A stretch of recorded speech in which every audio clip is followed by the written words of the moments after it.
Please coming Andy Rodman.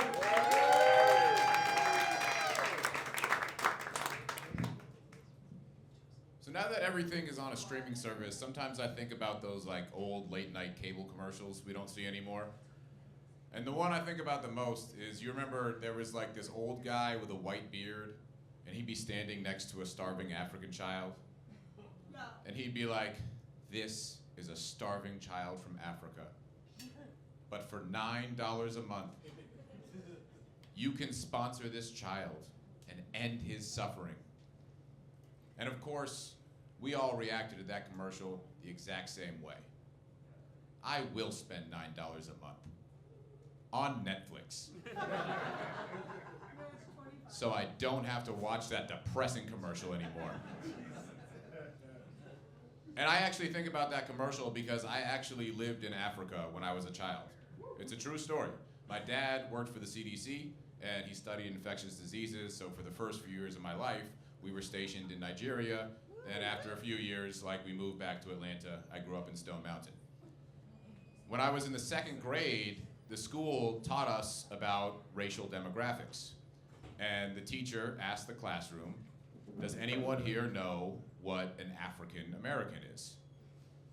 As someone that had lived in Africa, I was very excited to hear that term. So I raised my hand. I was like, "Mrs. Harvey, an African American is somebody that lived in Africa and then moved to America. We are a proud people with a rich history."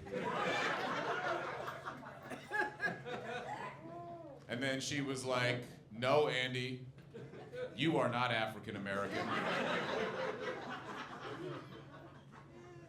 Don't ever say that again.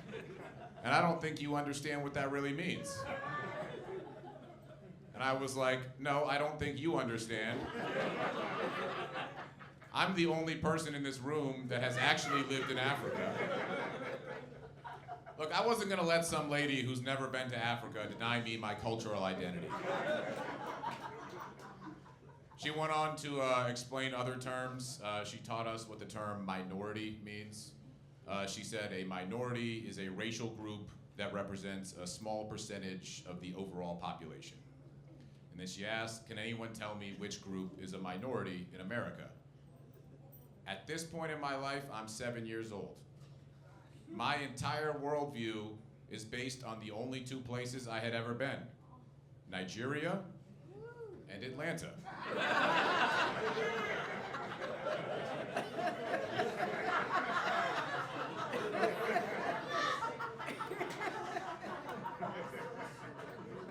So of course I start thinking about all right, what's the majority and minority of people that I've met in my entire life?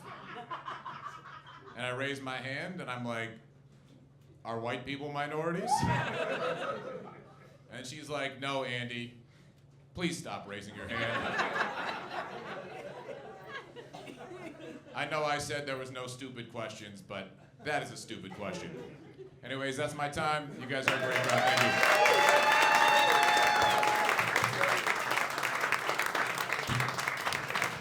Andy Rodman, let us hear it. All right, keep that clap going for you.